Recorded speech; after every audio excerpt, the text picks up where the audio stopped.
last lecture we were discussing about, is there a way one can grow more from the same land?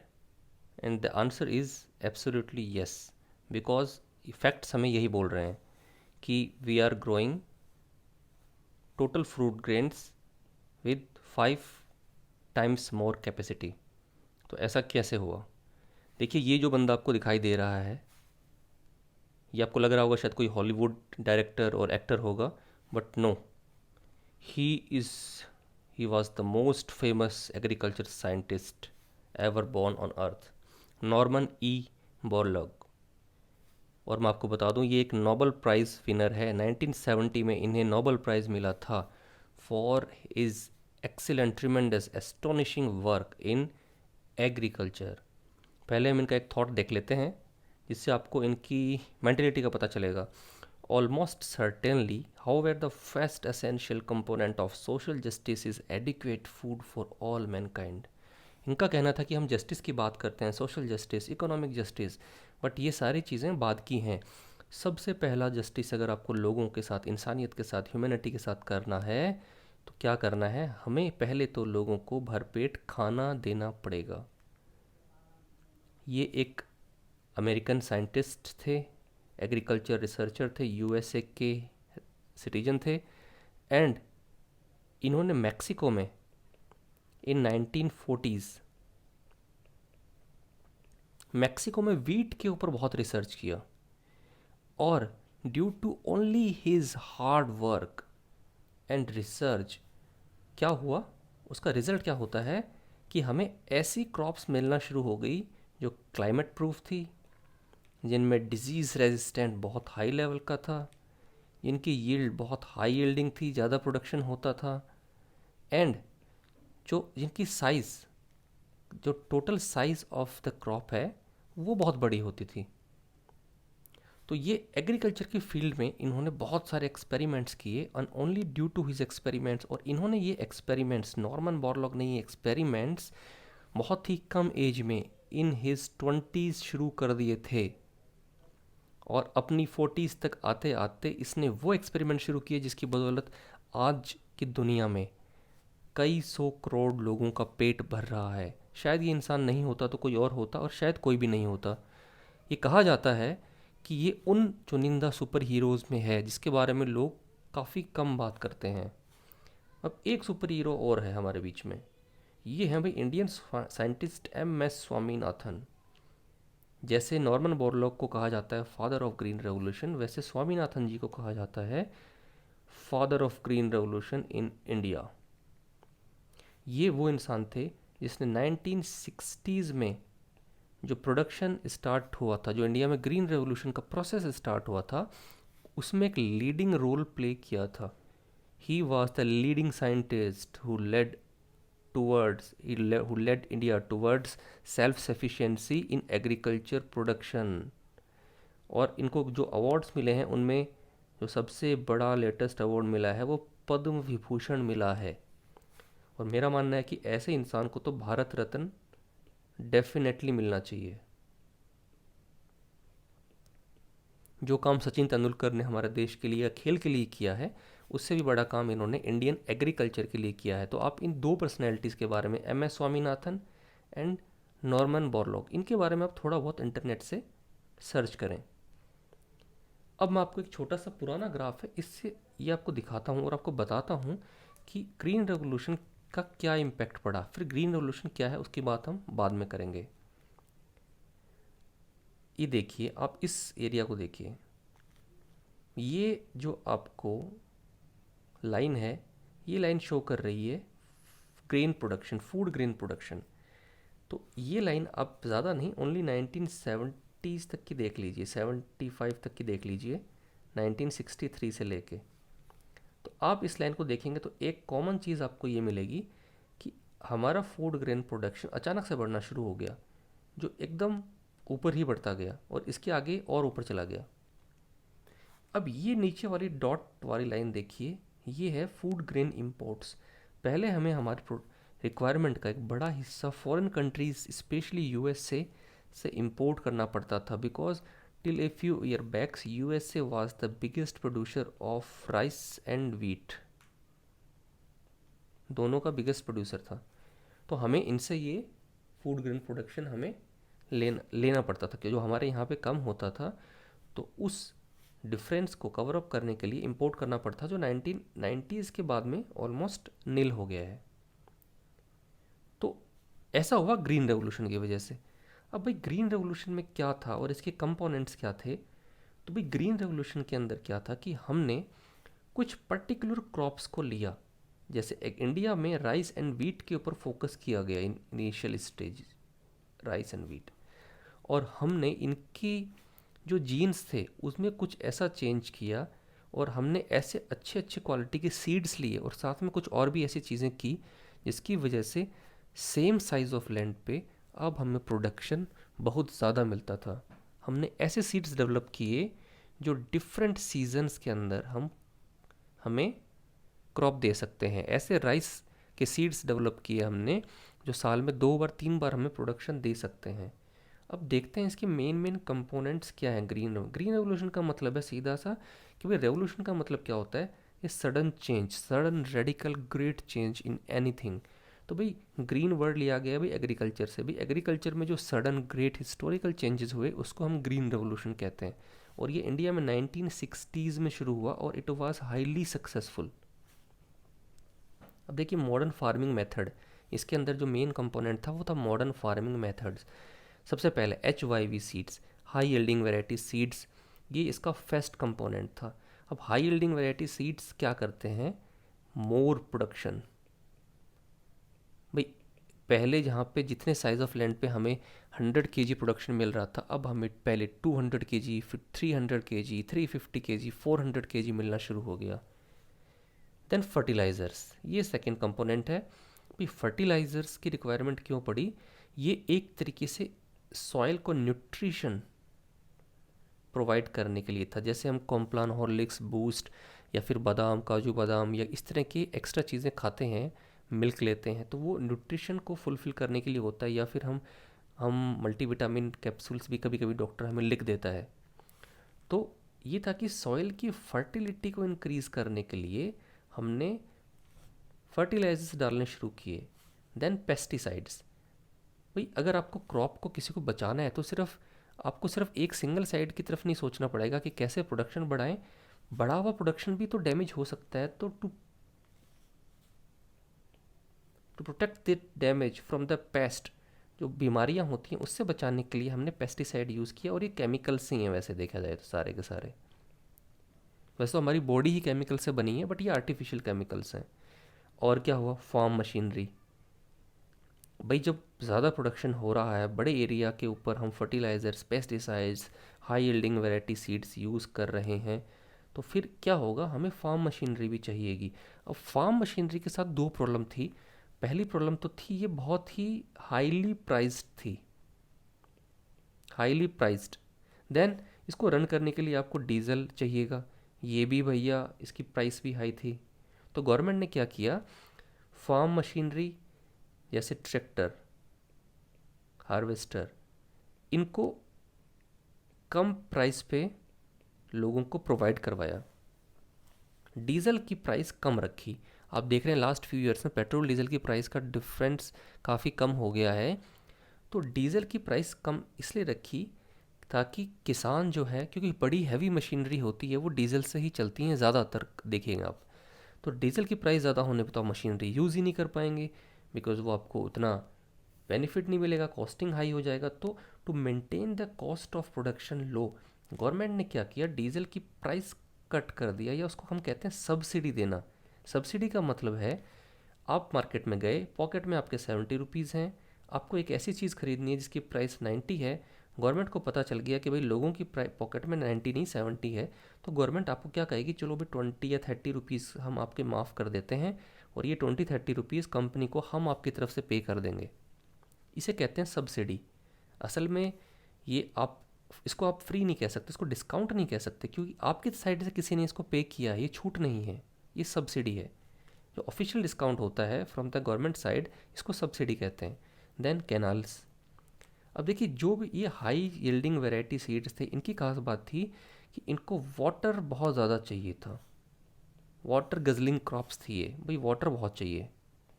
तो हमने canals का पूरा एक लंबा चौड़ा जाल बिछा दिया। फिर पंप सेट, इसमें इलेक्ट्रिसिटी से चलने वाले पंप सेट भी थे, इसमें डीजल पंप सेट भी थे। देन डैम, डैम किस लिए? क्योंकि India is a rain fade country, हम टोटली ऑलमोस्ट टोटली रेन पे डिपेंड करते हैं। तो रेन तो इंडिया के अंदर हाईली अनकन्वेंशनल तरीके से आती है, हाईली अनप्रडिक्टेबल है, and rain based agriculture farming is known as gambling in India. तो उस गैम्बलिंग से बचने के लिए हमने डैम बनाया। अब डैम के एक मैनी फोल्ड रीजंस थे भाई। फिर डैम से वाटर तो मिलेगा ही, साथ में आपको इलेक्ट्रिसिटी भी मिलेगी, इलेक्ट्रिसिटी भी मिलेगी। और इलेक्ट्रिसिटी आपको कई चीज़ों में चाहिए, पंप सेट चलाने के लिए चाहिए आपको, फिर कैनाल के अंदर पानी को आगे पुश करने के लिए भी चाहिए। तो बहुत सारी चीज़ों के लिए आपको इलेक्ट्रिसिटी चाहिए।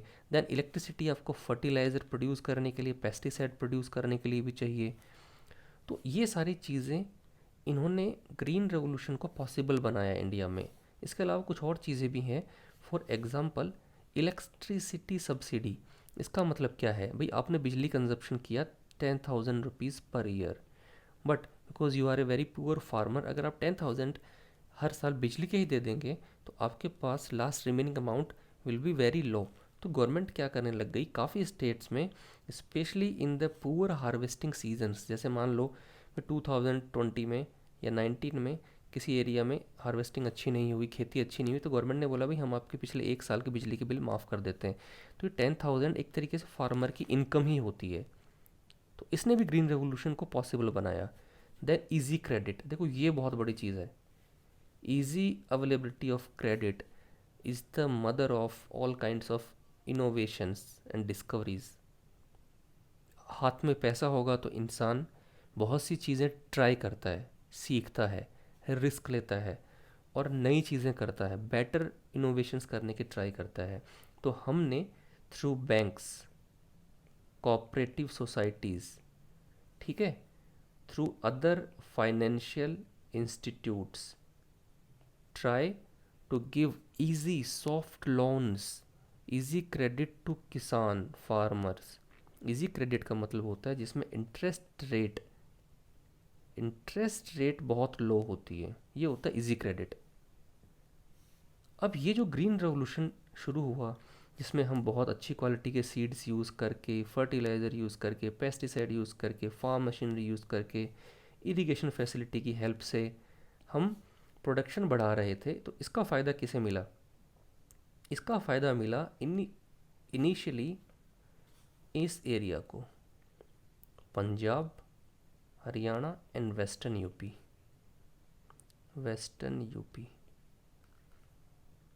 अब इसी एरिया को क्यों सिलेक्ट किया गया? तो आप देखेंगे, इसकी टोपोग्राफी देखेंगे तो ये एक प्लेन एरिया है और यहाँ पे कैनाल बनाना बहुत इजी है।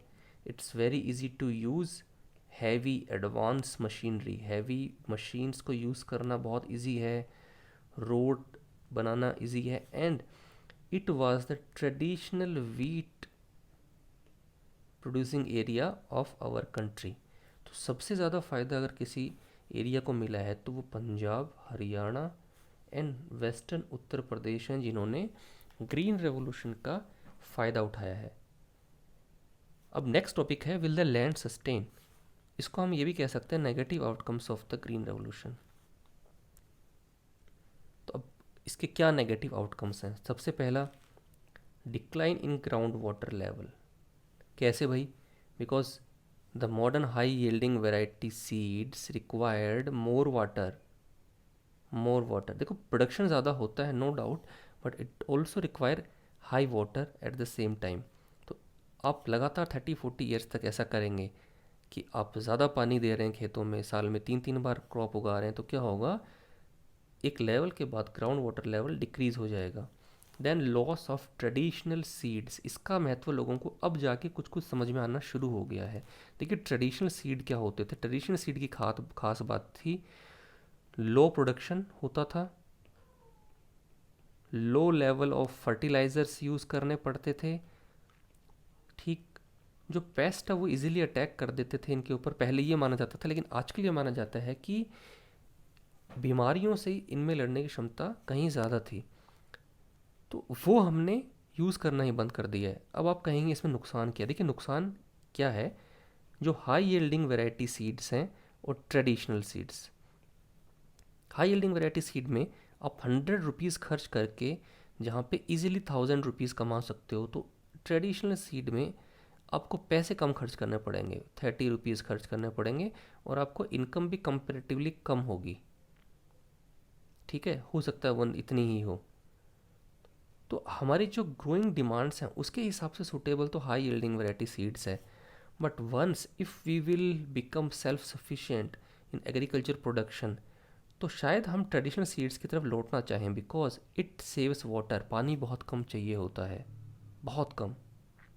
फर्टिलाइजर्स कम चाहिए होते हैं। तो देखिए ये फ़ायदा है इसका। और फाइनली फर्टिलाइजर्स और पेस्टिसाइड्स का हमारी हेल्थ पे भी नेगेटिव ही इम्पैक्ट पड़ता है, ये हम सबको पता है। Then decline in the soil health. Again आप फर्टिलाइज़र यूज़ करेंगे, पेस्टिसाइड यूज़ करेंगे, तो सॉइल हेल्थ तो ख़राब होगी ही। अगर आप मल्टीविटामिन कैप्सूल लेते रहेंगे तो आपका स्पाइनल कॉर्ड होता है वो डैमेज हो जाता है। आप देखिए जो जिम करते हैं, हैवी जिम करते हैं और जो पाउडर लेते हैं, तो आपको बहुत से केसेस मिलेंगे जिसमें स्पाइनल कॉर्ड या फिर बॉडी के कुछ इंपॉर्टेंट पार्ट्स हैं वो गलना शुरू हो जाते हैं, ख़राब हो जाते हैं, परमानेंट डैमेज हो जाते हैं। तो same effect health, soil health के ऊपर भी हो रहा है। सॉइल की हेल्थ ख़राब हो रही है due to high level of fertilizers. Then heavy increase in cost of input. अब कॉस्ट ऑफ इनपुट का मतलब है, अभी इनपुट का मतलब जो जो चीज़ें हम यूज़ करते हैं फॉर प्रोडक्शन। तो आपको हाई यील्डिंग वैरायटी सीड चाहिए, फर्टिलाइज़र चाहिए, पेस्टिसाइड चाहिए, इलेक्ट्रिसिटी चाहिए, हैवी मशीनरी चाहिए। तो ये तो आपकी प्राइस बहुत बढ़ गई। हाँ, प्रोडक्शन इंक्रीज़ हो रहा है बट प्राइस बढ़ गई। लेकिन उस केस में क्या होगा, जब कंटिन्यूसली कंजिक्यूटिवली 2-3 ईयर्स तक आपकी क्रॉप डैमेज हो जाए अगर, तो आप तो गए कम से। अभी लगातार 3-4 साल तक एक तो ट्रेडिशनल सीड यूज़ करने वाले की क्रॉप डैमेज हो और एक high yielding variety seed use करने वाले की क्रॉप डैमेज हो, तो it it will make a very big difference after 2-3 bad years, bad harvesting years. Than distressed farmers. भी फार्मर्स इंडिया में, दुनिया के सबसे ज़्यादा अगर सुसाइड कहीं होता है फार्मर्स का तो वो इंडिया में होता है। और आप उनमें भी देखना उन स्टेट्स में ज़्यादा होता है, स्पेशली महाराष्ट्र, जहाँ पे वो ऐसी क्रॉप्स उगाते हैं जिसमें फ़ायदे होने के चांसेस ज़्यादा होते हैं। But to make huge profit they have to invest hugely. First invest on huge level and make huge profit. But again क्या होगा कि अगर नेक्स्ट 2-3 ईयर्स तक आपका नुकसान होता जाए तो उसके बाद किसान कभी भी पीछे नहीं आ सकता, वो ट्रेडिशनल सीड्स पे नहीं आ सकता, क्योंकि उसका इतना नुकसान हो जाता है 2-3 साल में। अब उसको बार बार ये जुए की तरह हो गया कि आप पहले लाखों करोड़ों रुपए हार गए, तो अब आप ईमानदारी से नहीं कमाएंगे। आपका लॉस इतना बड़ा हो जाता है कि अगेन या तो गवर्नमेंट आपको बचाने के लिए आए, आपका सारा पैसा बैंक से दिलाए जो खर्च हुआ है, या फिर आप again same type of agriculture करने की कोशिश करें at a larger level to minimize the losses. तो भाई फार्मर्स बहुत सुसाइड कर रहे हैं इंडिया में, और ये एक बहुत ही पेनफुल चीज़ है, because farmers are the front runners of our country. और मैं कहूँगा सोल्जर से भी पहले आते हैं। Then soil salinity. भाई सॉइल सैलिनिटी बढ़ गई है। अगर if you take example of Punjab, ये पंजाब कहाँ पे है? नॉर्थ इंडिया में है। High temperature zone, high temperature zone है। हमने यूज़ करना शुरू कर दिया हाई बिल्डिंग वैरायटी सीड्स। अब इसके लिए हमें डालना पड़ेगा इसमें पानी, बहुत ज़्यादा वाटर चाहिएगा। वाटर ज़्यादा देने से होता क्या है, specially in the summer season vaporisation increase हो जाता है, वेपोराइजेशन। और जो ग्राउंड वाटर लेवल होता है वो वापस बाहर आने लगता है, तो वो अपने साथ बहुत सारे सॉल्ट्स भी लेके आता है, मिनरल्स, सॉल्ट्स, मिनरल्स। और ये सॉल्ट्स और मिनरल्स ज़मीन पे रह जाते हैं और पानी हवा में उड़ जाता है। और इसी वजह से हरियाणा एंड पंजाब के थाउजेंड्स ऑफ विलेजेस की ज़मीन ख़राब हो चुकी है, सैलिनिटी, सॉइल ख़राब। अब इसका क्या इलाज होता है? अगेन फर्दर कुछ केमिकल्स डालने पड़ते हैं, या फिर आप इनको, सबसे अच्छा इलाज ये माना जाता है आप इसको खाली छोड़ दो फॉर नेक्स्ट 6-7 ईयर्स। और इसमें आप क्या करेंगे, इसमें आप गोबर की खाद डालेंगे, केंचुए की खाद, गोबर की खाद, जो ऐसी फर्टिलाइज़र होती है जो नेचुरल प्रोडक्ट से बनी है, वो आप डालेंगे इसमें। अब क्या आप इमेजिन कर सकते हो in a highly stressful agriculture scenario in a country like India, हम 6-7 साल के लिए खेती बंद कर सकते हैं? नहीं, नहीं कर सकते। बट ऐसा हो रहा है, स्पेशली इरीगेटेड एरिया, क्योंकि पंजाब हरियाणा क्रॉप वीट को तो सपोर्ट करता है वहाँ का क्लाइमेट। बट अनफॉर्चुनेटली हुआ क्या, यहाँ के लोगों ने राइस उगाना शुरू कर दिया और यही से इनके पतन की, इनके डिक्लाइन की शुरुआत हुई। अभी भी राइस हो रहा है but traditionally it's not a rice growing area. तो राइस में पानी खूब चाहिए होता है, कंटिन्यूस बेसिस पे चाहिए होता है, and this water brings minerals and salts from inside the our earth on the upside. तो ये हमारी सॉइल को ख़राब कर रहा है। And last, loss of diversity. हम कुछ पर्टिकुलर टाइप के, कुछ फिक्स टाइप की सीड्स ही पूरी कंट्री में यूज़ कर रहे हैं। पहले हर एरिया के वीट की क्वालिटी अलग होती थी, उसका टेस्ट अलग होता था। इसका नुकसान क्या है? सबसे बड़ा बात टेस्ट की नहीं है। इमेजिन कीजिए इंडिया में पहले 1000 टाइप ऑफ या 100 टाइप ऑफ सीड्स यूज़ होते थे वीट के, और अभी 10 हो रहे हैं। तो क्या डिफरेंस है? अगर कोई बीमारी किसी एक particular type of variety of seed पर अटैक करेगी तो वो कम्प्लीटली ख़त्म हो जाएगा। हो सकता है राजस्थान में या फिर हरियाणा की बात करें, हरियाणा में कोई 2 पर्टिकुलर टाइप, इनका नाम हम 1 और 2 ले लेते हैं, बस यही उगाते हैं किसान। अब कोई बीमारी आ गई तो हो सकता है वो 1 को कम्प्लीटली डिस्ट्रॉय कर दे। लेकिन अगर हरियाणा में 20 डिफरेंट टाइप के सीड्स होते या 10, तो वो डैमेज कम होता। तो देखिए, डाइवर्सिटी हमेशा आपको सर्वाइवल में हेल्प करती है। जितनी कम डाइवर्सिटी होगी in human species, in plants, in animals, उतने हमारे डिक्लाइन के चांसेस होंगे, उतने ज़्यादा चांसेस होंगे कि हमारा अचानक से कभी पूरी स्पीशीज़ का कोलैप्स हो सकता है अगर कोई ऐसी बीमारी आ जाए जो हम सबको अटैक कर सकती है। तो डाइवर्सिटी का इसमें बहुत हैवी लॉस हो गया है। तो ये नुकसान है। तो भाई बात ये है कि विल द लैंड सस्टेन, हम इतना जो ह्यूज प्रेशर क्रिएट कर रहे हैं लैंड पे, can it sustain in a longer time period?